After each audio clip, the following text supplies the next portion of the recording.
Hello everyone, welcome to सबसे बड़ा educational platform mobisaala.com। स्वागत करते हैं आपका महासंग्राम एमसीक्यू सीरीज में, जिसमें हम करेंगे साइंस के 2500 प्लस एमसीक्यू। दोस्तों, केवल यहाँ पर हम एमसीक्यू नहीं करेंगे, बल्कि उस एमसीक्यू से संबंधित सारे थ्योरीज को, सारे कॉन्सेप्ट को डिटेल में कवर करेंगे, जिससे कि आपका पूरा का पूरा यहाँ से रिवीजन भी होगा, नए कॉन्सेप्ट भी आपको यहाँ पर सीखने को मिलेंगे। अगर आप टारगेट कर रहे हैं 69th बीपीएससी को और आपने इस सीरीज को अच्छे से फॉलो कर लिया, तो यकीन मानिए साइंस के एक भी प्रश्न आपका छूटने नहीं देंगे बीपीएससी प्रीलिम्स में, ये गारंटी है। आज हमारा पहला दिन है, तो सबसे पहले हम बात करेंगे इस एग्जाम के स्ट्रेटेजी को लेकर के। आखिर क्या स्ट्रेटेजी, क्या रणनीति रहनी चाहिए जिससे कि हमारा बीपीएससी प्रीलिम्स कभी भी नहीं रुके। दोस्तों, बात करें कि अगर आप एक सटीक रणनीति के तहत कुछ भी तैयार करते हैं तो आप उसमें सफल होते हैं। सफलता की गारंटी जो है, सफलता का जो परसेंटेज है, प्रोबेबिलिटी है, वो बढ़ जाता है। तो हमने लास्ट 5 ईयर के जब क्वेश्चंस को देखा, तो आप लोगों ने भी देखा होगा कि यहां पर 4 फोकस, प्रीलिम्स में 4 फोकस सब्जेक्ट निकल करके आए। अब वो कौन कौन से सब्जेक्ट हैं उसकी अगर बात करें, तो सबसे पहले हमने देखा history, Bihar special, current affairs और साइंस। इन 4 पोर्शन से, इन 4 सेक्शन को अगर हमने अच्छे से कवर कर लिया, तो बीपीएससी प्रीलिम्स कभी नहीं रुकने वाला। लेकिन हाँ, बहुत अच्छे से कवर करना होगा, और इन चारों पोर्शन, इन चारों सेक्शन के लिए यहाँ पर क्लासेस रेगुलर तौर पर अब आएंगी, और अलग अलग एजुकेटर जो है आपको इन चारों सेक्शन को बहुत अच्छे से तैयार करवाएंगे, जिसमें कि मैं आपका साइंस और करंट अफेयर्स यहाँ पर करवाने वाला हूं। ठीक है, और हिस्ट्री, बिहार स्पेशल, ज्योग्राफी और इसके अलावा भी जो सब्जेक्ट हैं, जो कॉन्टेक्स्ट हैं या सेक्शन हैं, उनको अलग अलग टीचर्स के द्वारा, ज्योग्राफी सुधीर सर के द्वारा यहाँ पर करवाया जाएगा। हमने देखा कि यहाँ पर 5 सालों से लगातार हिस्ट्री के 28 से 30 क्वेश्चन एवरेज हर साल पूछे जा रहे हैं। बिहार स्पेशल से 20 से 25 क्वेश्चन हर साल एवरेज पूछे जा रहे हैं। करंट अफेयर से हर साल 30 से 35 क्वेश्चन पूछे जा रहे हैं, और साइंस से 23 से 30। और हमने देखा कि अब जो है साइंस के जो 30 क्वेश्चन डैम श्योर है कि पूछे जाते हैं। तो ये बहुत बड़ा और इंपॉर्टेंट सेक्शन है, जो कि अगर कवर करते हैं तो हमारा 25 से 30 प्रश्न आराम से यहां से सही हो जाएगा, और ये मार्क्स देकर के जाएगा। तो अगर आपने ये जो महासंग्राम 2500 प्लस एमसीक्यू वाला सीरीज अच्छे से कवर कर लिया साइंस का, तो आपको ये 25 से 30 क्वेश्चन इससे आगे नहीं जाएगा। साथ ही साथ करंट अफेयर्स के भी सेक्शन लाए जाएंगे, हिस्ट्री, बिहार स्पेशल के भी लाए जाएंगे। तो ये है हमारा 5 सालों का एवरेज एनालिसिस, जिसमें कि हमने देखा, और इन 4 सेक्शन से ही मात्र 115 प्लस यानी कि 115 से ऊपर मार्क्स आ जाएगा, अगर अच्छे से इसे हम तैयार करते हैं। तो चलिए इस सीरीज की सबसे पहले प्रश्न से हम यहाँ पर स्टार्ट करेंगे। इस सीरीज का सबसे पहला प्रश्न है, यहाँ पर हम साइंस के जो प्रश्न करेंगे, तो सबसे पहला जो हमारा सेक्शन होगा वो बायोलॉजी का होगा, और इसके बाद हम फिजिक्स का करेंगे और फिर केमिस्ट्री का करेंगे। तो यहाँ पर देखिए, सबसे पहला जो क्वेश्चन है वो है, जंतु विज्ञान किसका अध्ययन करता है। ठीक है, जूलॉजी किसका स्टडी करता है। Option A, option B, option C या फिर ऑप्शन डी। ऑप्शन ए, केवल जीवित जानवरों का, केवल जीवित वनस्पति का, जीवित व मृत जानवर दोनों का, या फिर जीवित व मृत वनस्पति दोनों का। जूलॉजी किसका स्टडी करता है, both living and dead animals. तो हम यहाँ पर जानते हैं कि जो जूलॉजी है वो स्टडी करता है जानवरों का, लेकिन किन जानवरों का, तो याद रखिएगा जीवित व मृत, यानी कि लिविंग और डेड दोनों प्रकार के एनिमल्स की स्टडी हम जूलॉजी यानी कि जंतु विज्ञान के अंदर करते हैं। तो चलिए इसको डिटेल में हम कवर भी कर लेते हैं साथ के साथ। दोस्तों, आपको पता होगा कि जो बायोलॉजी है, हम यहां पर जब कवर करेंगे बायोलॉजी को, तो बायोलॉजी यानी कि जीव विज्ञान। क्या, बायोलॉजी यानी कि जीव विज्ञान, यानी कि जीवन का विज्ञान। क्या बोल रहे हैं, बायोलॉजी यानी कि जीव विज्ञान, यानी कि एक ऐसा विज्ञान जिसमें जीवन का अध्ययन करा जाता है। और इसे हम बायोलॉजी को जब तोड़ करके देखते हैं, तो ये निकलता है BIOS plus logos. BIOS plus logos. BIOS का मतलब होता है ग्रीक वर्ड में लाइफ, ठीक है, और लोगोस जो है इसका मतलब होता है स्टडी। अब तो यहां से भी पता चल गया कि बायोलॉजी जो है एक ऐसा साइंस है जिसमें हम क्या करते हैं, स्टडी करते हैं किसका, लाइफ का, स्टडी ऑफ लाइफ। अब स्टडी ऑफ लिविंग बीइंग्स हम बोल सकते हैं, तो इसकी स्टडी बायोलॉजी के अंदर करी जाती है। अब यहां पर बात करते हैं, आखिर ये जो बायोलॉजी हम स्टार्ट कर रहे हैं पढ़ना, तो ये बायोलॉजी शब्द, ये बायोलॉजी टर्म को सबसे पहले किनके द्वारा दिया गया था, तो वो भी याद रख लीजिएगा, ये भी पूछ लिया जाता है, याद रखिएगा, लैमार्क और ट्रेविरेनस, ठीक है, लेमार्क और ट्रेविरेनस साहब के द्वारा सबसे पहले बायोलॉजी शब्द की व्याख्या करी गई थी। बायोलॉजी शब्द जो है, ठीक है, ये किसने दिया सबसे पहले? लेमार्क और ट्रेविरेनस नाम के साइंटिस्ट ने। अब यहां पर हम बात करते हैं बायोलॉजी के दो ब्रांचेज हैं, जीव विज्ञान के दो ब्रांचेज हैं जिसके अंदर हम पढ़ते हैं। एक आपका होता है जूलॉजी, जिसे कहा जाता है जंतु विज्ञान। क्या कहा जाता है? जंतु विज्ञान, जंतुओं का विज्ञान। नाम से पता चल रहा है एक ऐसा बायोलॉजी का एक ऐसा ब्रांच जिसके अंतर्गत हम किसका स्टडी करते हैं? एनिमल्स की, ठीक है, जिसके अंदर हम एनिमल्स की स्टडी करते हैं। और किस टाइप के एनिमल की? तो डेड यानी कि मृत और जीवित, डेड और लिविंग दोनों प्रकार के एनिमल्स की स्टडी हम जूलॉजी के अंतर्गत करते हैं। और इस जूलॉजी के कभी कभी पूछा जाता है कि बताइए जंतु विज्ञान का जनक किन्हें कहा जाता है? तो याद रख लीजिएगा, जंतु विज्ञान का जनक अरस्तु साहब को कहा जाता है, ठीक है। याद रखना आपको, जंतु विज्ञान का जनक अरस्तु साहब को, फादर ऑफ जूलॉजी अरस्तु साहब को। अच्छा, फादर ऑफ जूलॉजी अरस्तु साहब को कहा जाता है, तो ये फादर ऑफ बायोलॉजी कौन है? तो ये भी फादर ऑफ बायोलॉजी भी याद रखिएगा, अरस्तु यानी कि एरिस्टोटल साहब को कहा जाता है। और अरस्तु साहब ने एक बुक लिखी थी अपने एक्सपेरिमेंट्स के, अपने अनुभव के आधार पर, अपने रिसर्च के आधार पर उन्होंने एक बुक लिखा था जिनका नाम है हिस्टोरिया एनिमेलिया। याद रख लीजिएगा इस बात को, हिस्टोरिया एनिमेलिया। अच्छा, हमने तो जूलॉजी की बात कर ली। अब आप ये बताइए सर कि जूलॉजी की तो हमने बात कर ली, लेकिन क्या यहां पर आप ये बता सकते हैं कि बायोलॉजी के दूसरे ब्रांच के बारे में? तो बायोलॉजी का जो दूसरा ब्रांच है उसको कहते हैं हम बॉटनी, यानी कि वनस्पति विज्ञान। वनस्पति विज्ञान यानी कि बायोलॉजी का, साइंस का एक ऐसा ब्रांच जिसके अंदर हम किसकी स्टडी करते हैं? प्लांट्स की स्टडी करते हैं। तो स्टडी ऑफ प्लांट्स किसके अंतर्गत करी जाती है? स्टडी ऑफ पादप, यानी कि पादपों का अध्ययन हम बॉटनी के अंतर्गत करते हैं। तो हमने देखा जूलॉजी के फादर ऑफ जूलॉजी अरस्तु साहब, तो ये भी बता दीजिए लगे हाथों, फादर ऑफ बॉटनी किन्हें कहा जाता है? तो अरस्तु साहब के एक शिष्य थे जिनका नाम था थियोफ्रेस्टस। अरस्तु साहब के एक शिष्य थे जिनका नाम था थियोफ्रेस्टस, और थियोफ्रेस्टस को कहा जाता है फादर ऑफ बॉटनी। और इनकी एक बुक है जिनको कहा जाता है हिस्टोरिया एनिमेलिया। तो इतना हमने यहां से देखा। तो अब हमने देखा जूलॉजी किसका अध्ययन करता है? तो जीवित व मृत दोनों जानवर का। और उसके साथ हमने इतना डिस्कशन भी कर लिया है। आशा करते हैं आपको समझ में आया होगा। चलिए अगले सवाल पर चलते हैं। अगला सवाल है, फूलों के अध्ययन को क्या कहा जाता है? फूलों की the study of flower is called. तो फूलों के अध्ययन को फ्रेनोलॉजी, एंथोलॉजी, एग्रोस्टोलॉजी या फिर पैलिनोलॉजी क्या कहा जाता है? फूलों के अध्ययन को। तो दोस्तों आपको पता होगा फूलों के अध्ययन को एंथोलॉजी कहते हैं। क्या कहते हैं? फूलों के अध्ययन को एंथोलॉजी कहते हैं। तो यहां पर इन सबकी क्या गलती है, इनके बारे में भी बता दिया जाए। तो फ्रेनोलॉजी को क्या कहा जाता है? फ्रेनोलॉजी के अंतर्गत क्या करते हैं? तो याद रखिएगा, हमारा जो ब्रेन है और ब्रेन के अलग अलग पार्ट्स हैं, तो ब्रेन के अलग अलग पार्ट्स का एक्टिविटी और इनएक्टिविटी का अध्ययन, याद रखिएगा, ब्रेन के अलग अलग पार्ट्स का जो स्टडी है, mid brain, fore brain, hind brain, तो ब्रेन के अलग अलग पार्ट्स की स्टडी हम किसके अंतर्गत करते हैं? फ्रेनोलॉजी के अंतर्गत करते हैं। याद रखिएगा। उसके बाद एग्रोस्टोलॉजी है, एग्रोस्टोलॉजी। अब देखिए एक ग्रीक वर्ड है एग्रोस्टोस, याद रखिएगा, एक ग्रीक वर्ड है एग्रोस्टोस जिसका मतलब होता है ग्रास। और अभी हमने कहा था कि लोजी यानी कि लोगोस का मतलब होता है स्टडी। तो एग्रोस्टोलॉजी के अंतर्गत क्या करेंगे? तो एग्रोस्टोलॉजी के अंतर्गत हम करेंगे स्टडी ऑफ ग्रास, यानी कि घासों का अध्ययन। घासों का अध्ययन वाला जो साइंस है वो एग्रोस्टोलॉजी के अंतर्गत आता है। उसके बाद ये जो पैलिनोलॉजी है, तो पैलिनोलॉजी के अंतर्गत हम करते हैं पराग कणों का, पोलेंस का अध्ययन हम किसके अंतर्गत करते हैं? पैलिनोलॉजी के अंतर्गत करते हैं। तो इस तरह से हमने एक प्रश्न के अंदर 4 से 5 प्रश्न देख लिए। तो आपका यहां से रिवीजन भी हो जाएगा। तो आपको बहुत अच्छे से हो सके तो आप नोट्स भी तैयार कर लीजिएगा, आपको पीडीएफ भी प्रोवाइड करा दिया जाएगा, तो आपको परेशान कहीं से भी नहीं होना है। चलिए अगले सवाल पर चलते हैं। अगला सवाल है, कीटों के वैज्ञानिक अध्ययन को क्या कहा जाता है? कीटों के वैज्ञानिक अध्ययन को क्या कहते हैं? इक्थियोलॉजी, एंटोमोलॉजी, पैरासिटोलॉजी या फिर malacology. Scientific study of insect is called.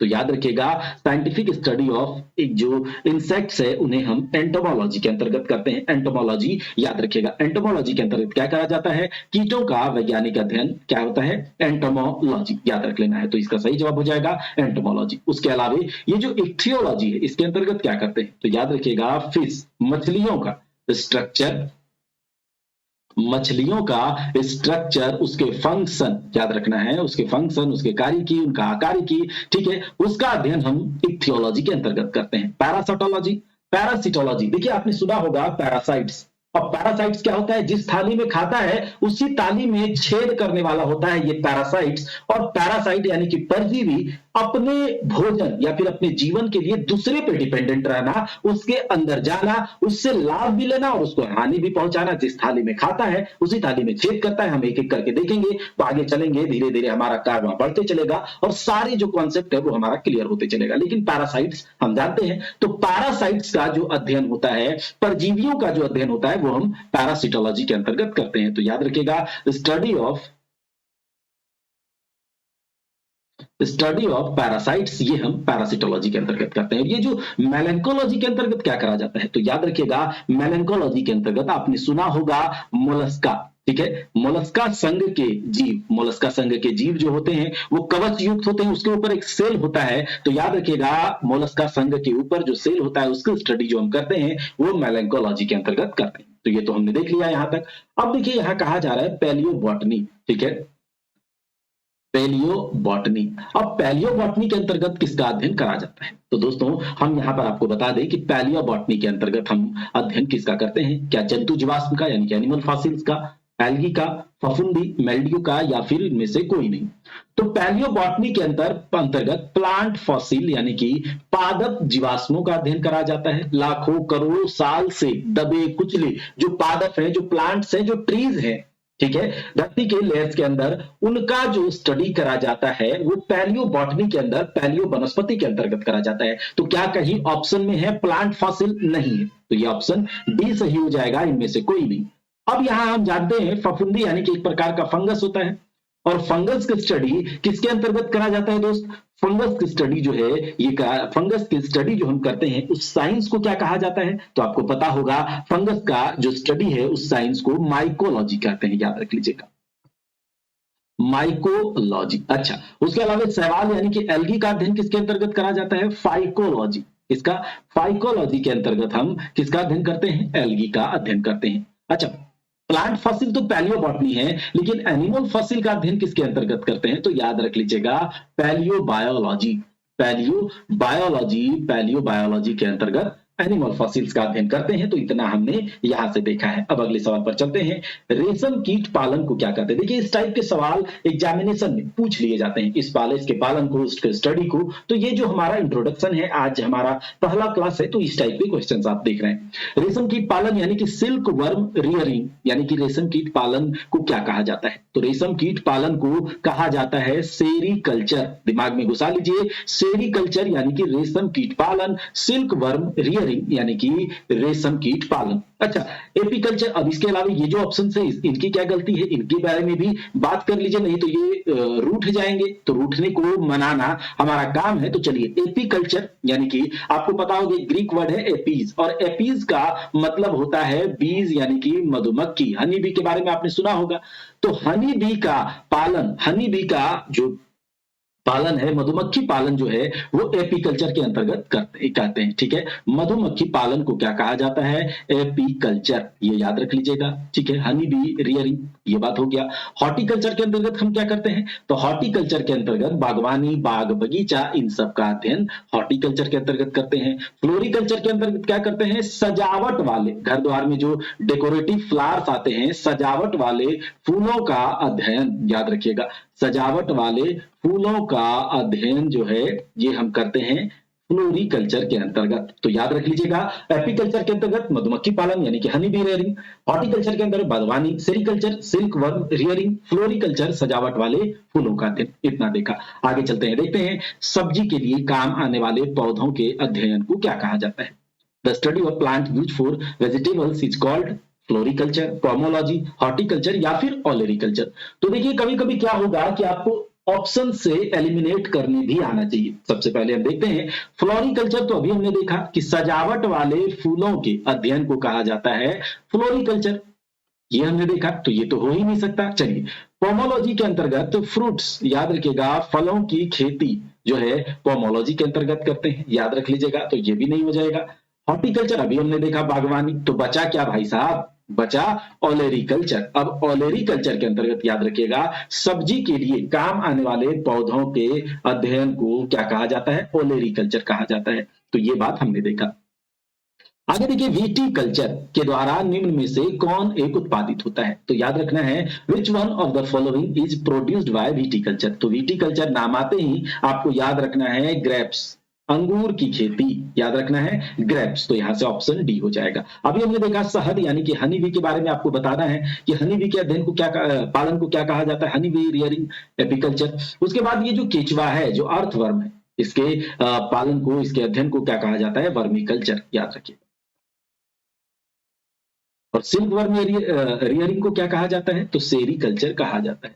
ये सब कुछ हमने देखा। आपको लगातार जो है यहां से सब कुछ मिलते चलेगा, आपको बस रिवीजन करना है, कॉन्सेप्ट को देखना है।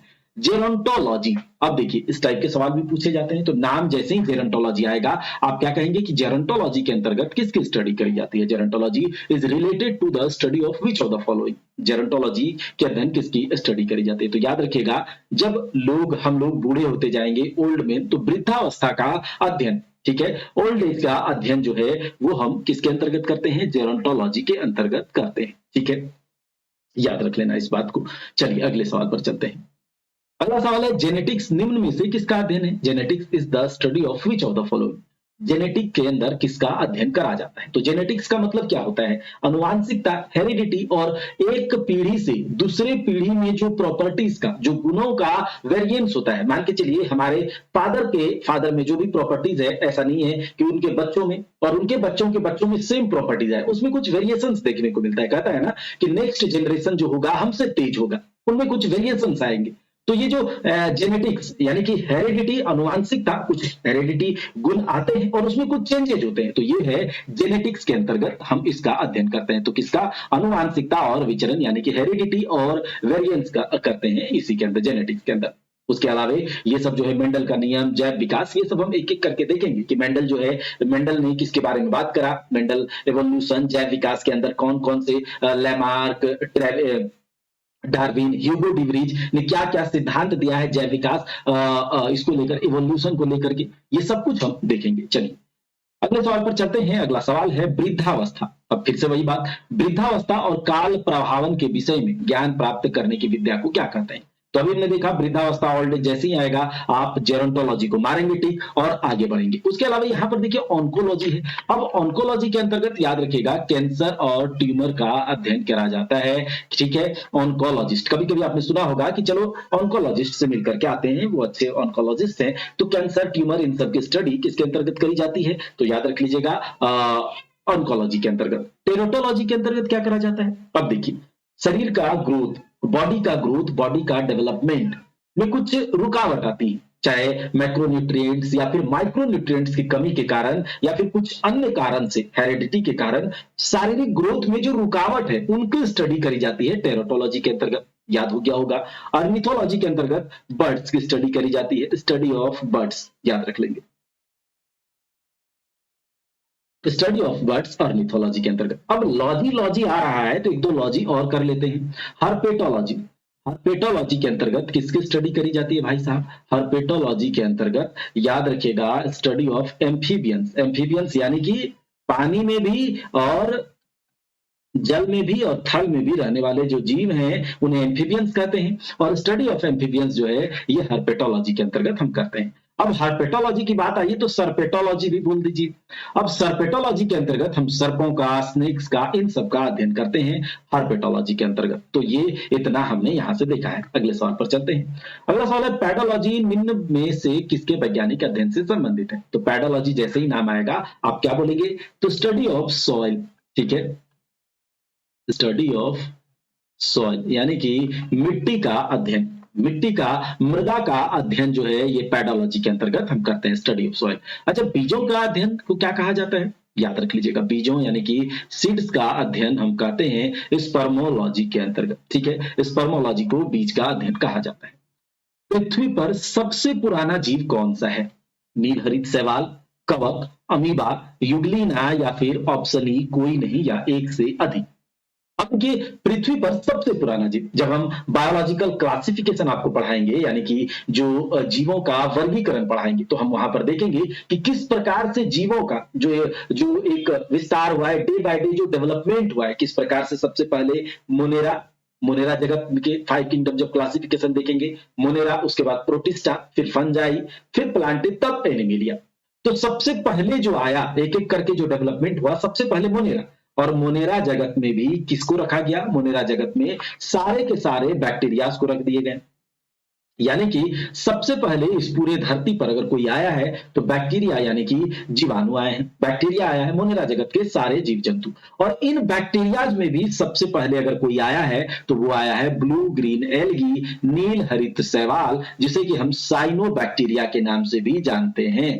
ठीक है, ये भी बताएंगे डिटेल में, पूरे डिटेल में हम बैक्टीरिया को पढ़ने वाले हैं। ठीक है, पूरे डिटेल में पढ़ने वाले हैं। अगर आपको किसी भी प्रकार के कोर्सेज वगैरह की जानकारी चाहिए, 69th बीपीएससी के प्रीलिम्स हो या फिर GS1 हो, GS2 हो, ऐसे हो, ठीक है, तो अगर आपको किसी भी प्रकार की जानकारी चाहिए तो मोबीसाला एप्लीकेशन को डाउनलोड करके आपको इंस्टीट्यूट कोड लगाना है बीपीएससी 7777, बिहार सिविल एकेडमी में जाना है, और फिर उसके बाद सारे कोर्सेज और हमारे द्वारा भी science and tech, current affair जो भी पढ़ाए जाएंगे आपको वहां पर देखने को मिलेगा। साथ ही साथ यहाँ पर भी हम क्लासेस लेकर आ रहे हैं। चलिए, मोनेरा के अंतर्गत bacteria, blue green algae, cyanobacteria. तो सबसे पहले हम यहां पर क्या देखेंगे? नील हरित शैवाल सबसे पहले आया। अच्छा, मोनेरा के बाद हमने क्या देखा? प्रोटिस्टा।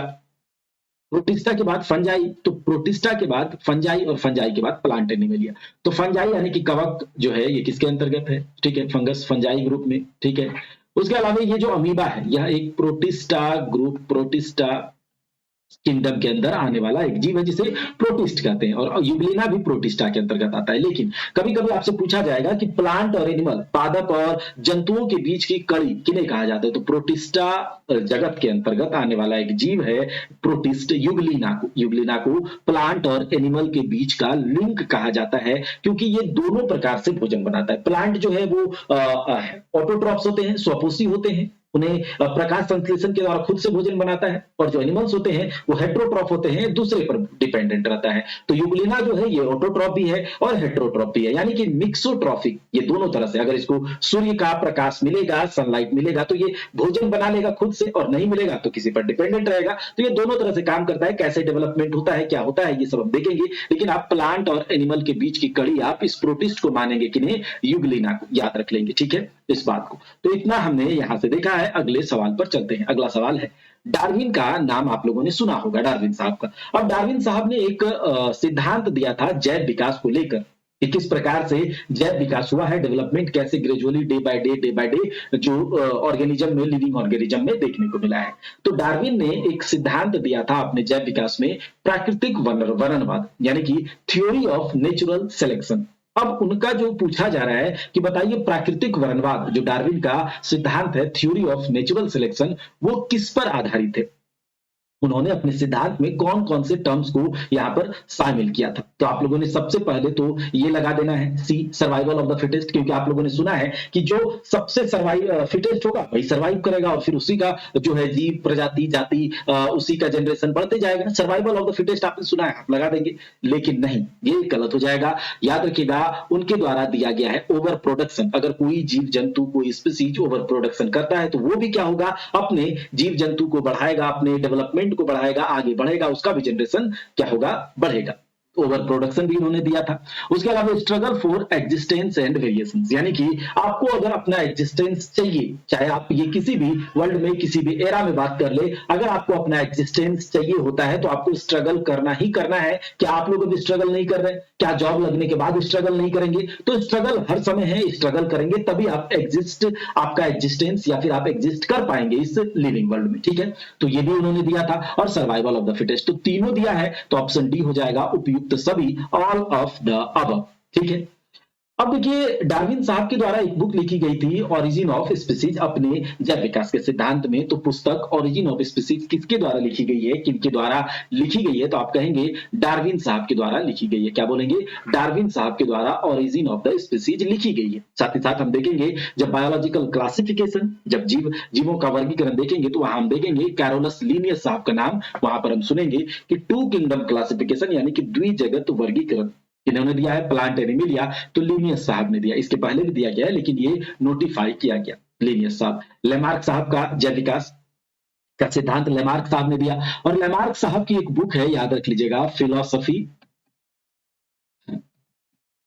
फिलोसॉफी जूलॉजिक, ये बुक है लेमार्क साहब की। और इस बुक में इन्होंने किसके अपने सिद्धांत का नाम इनका क्या है, तो याद रखिएगा उपार्जित लक्षणों का सिद्धांत, यानी कि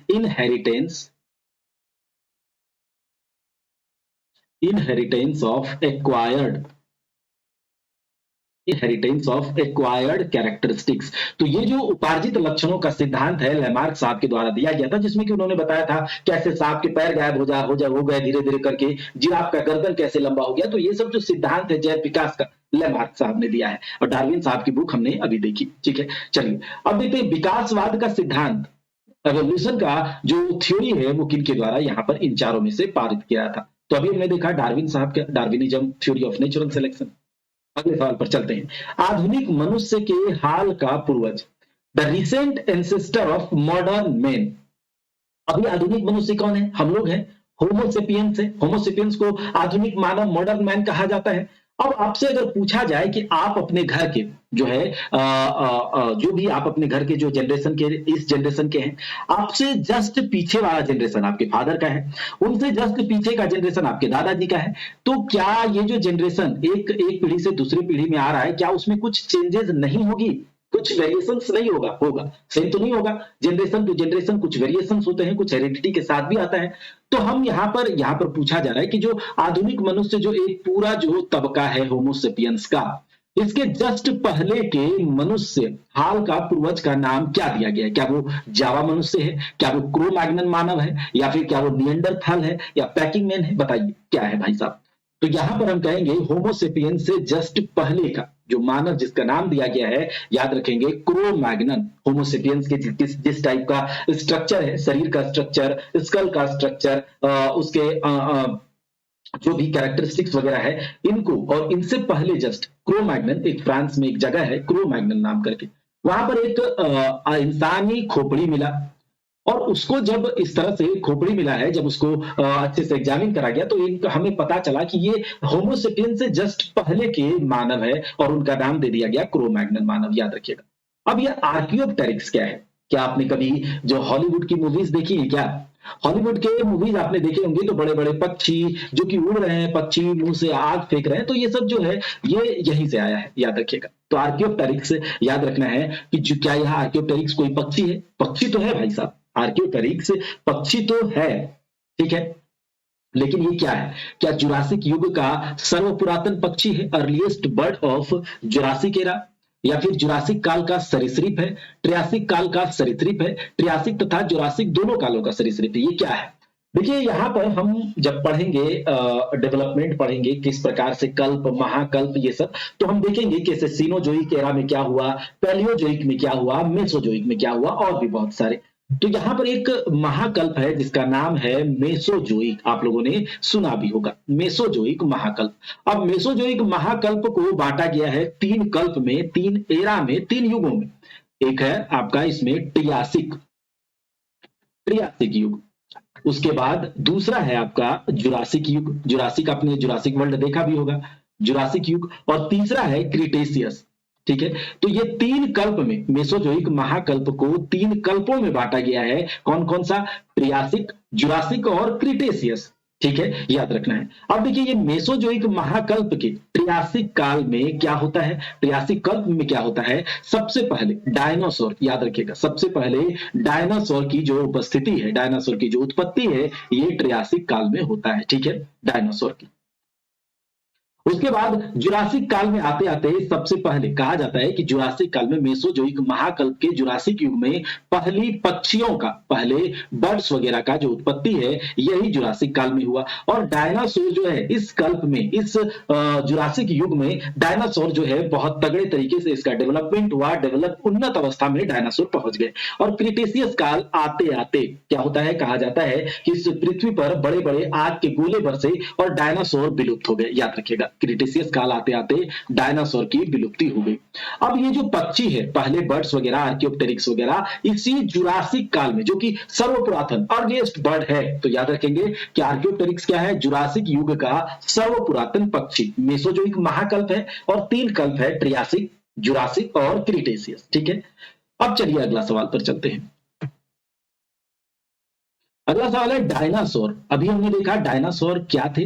डायनासोर सीनोजोइक काल का रेप्टाइल्स था, या फिर मेसोजोइक काल का पक्षी था, या पेलियोजोइक का एम्फीबियंस था, या मेसोजोइक का सरीसृप था, आपको ये बताना है। तो अभी हमने देखा कि मेसोजोइक महाकल्प, ठीक है, मेसोजोइक महाकल्प के जुरासिक कल्प का रेप्टाइल्स है आपका क्या, डायनासोर, अगर इतना पूछा जाए। लेकिन अगर केवल मेसोजोइक का रेप्टाइल पूछा जाए तो ये भी आप कर सकते हैं, तो ये ऑप्शन डी हो जाएगा। ठीक है, निम्न में से कौन मछली नहीं है? अरे भाई साहब, ये क्या पूछ दिया, सारे में तो फिश लगा हुआ है, और हमने सुना है कि फिश यानी कि मछली, ऐसा नहीं है। याद रखेंगे कि जो पीसेस, याद रखिएगा, जो फाइलम पीसेस के अंदर आएगा वही आपका मछली होता है, वास्तविक मछली। ऐसा नहीं कि फिश लग गया तो वो फिश है। अगर किसी का नाम विष्णु हो जाए तो वो भगवान विष्णु नहीं हो जाता है। तो अगर फिश किसी के पीछे लग जाए तो वो फिश होगा, ऐसा कोई जरूरी नहीं है, याद रखिएगा। तो इसमें से याद रखेंगे ये जो स्टार फिश है, ये एक संघ है। याद रखेंगे, हम जब जंतुओं का वर्गीकरण देखेंगे, जंतु जगत देखेंगे, तो वहां पर देखेंगे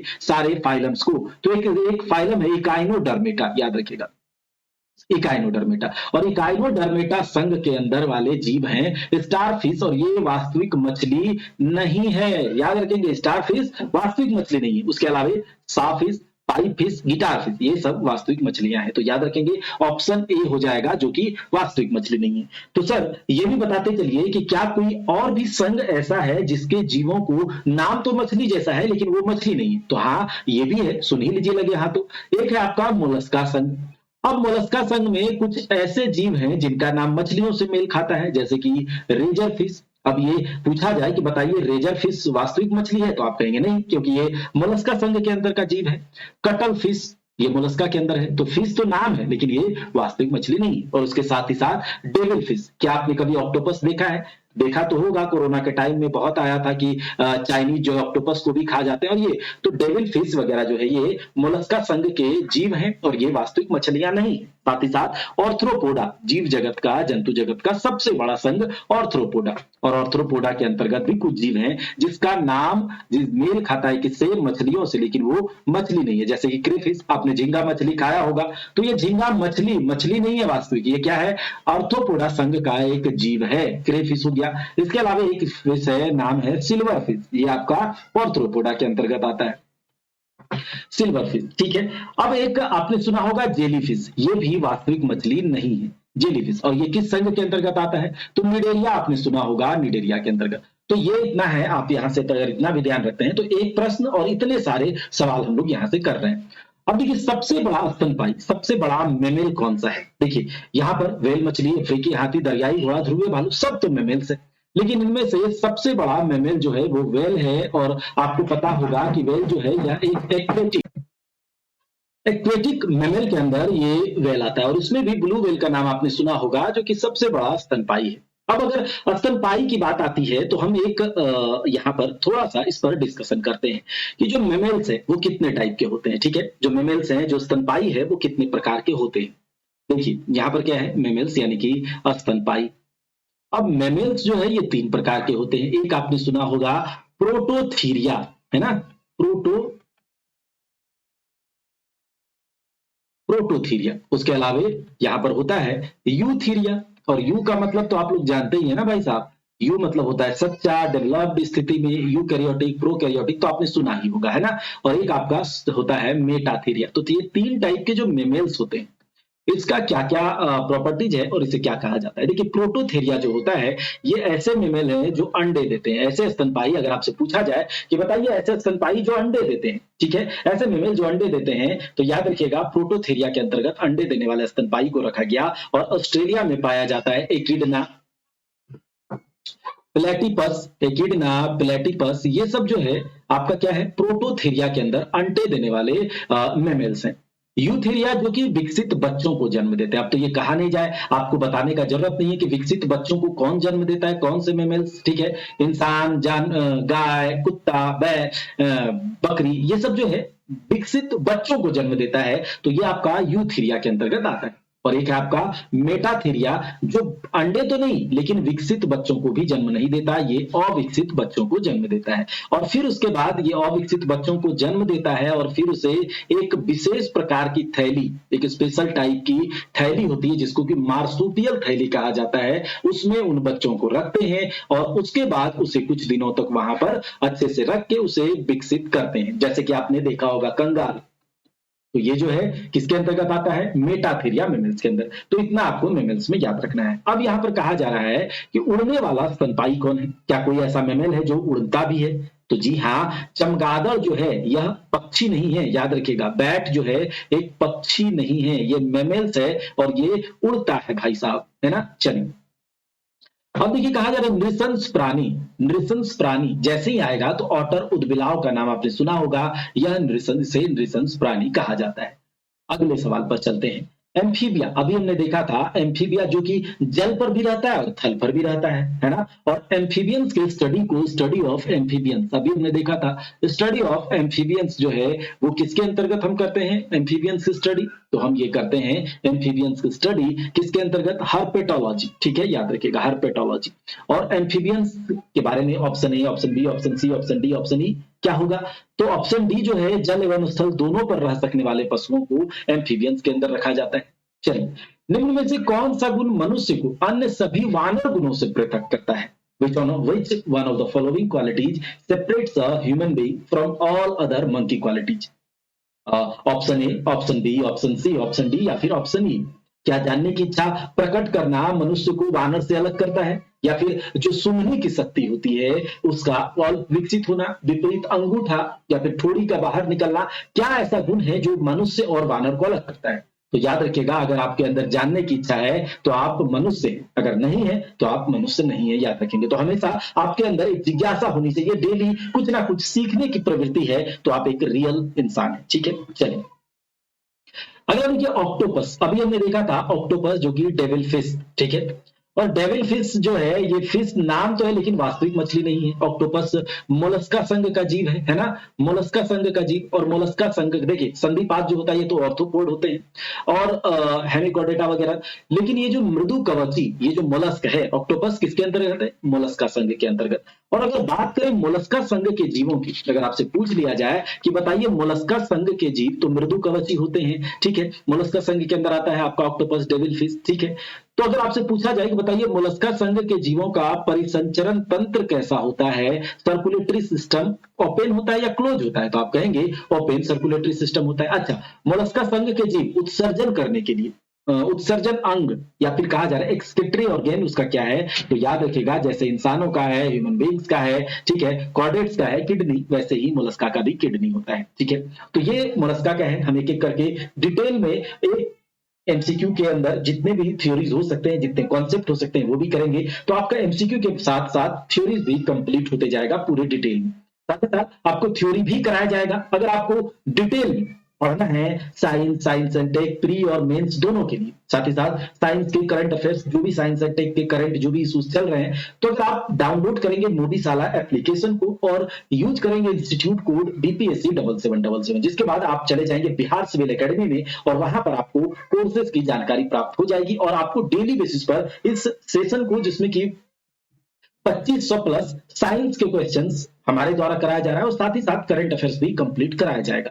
उसके अलावा हिस्ट्री, पॉलिटी, ज्योग्राफी, इन सबको ज्योग्राफी ये सब जो है सुधीर सर के द्वारा 2500 प्लस महासंग्राम एमसीक्यू सीरीज वो भी चला रहे हैं। रात के 9 बजे वो डेली लाइव आ रहे हैं, उसमें भी आप लोग जरूर जुड़िए। और डेली जो है लाइव का टाइम हमारा आप लोगों के लिए फिक्स कर दिया जाएगा, लेकिन अभी आपको जैसे भी मिले आप बहुत अच्छे से इसे तैयार करते चलिए। मिलते हैं ऐसे ही किसी अपडेट के साथ, तब तक के लिए जय हिंद, जय भारत।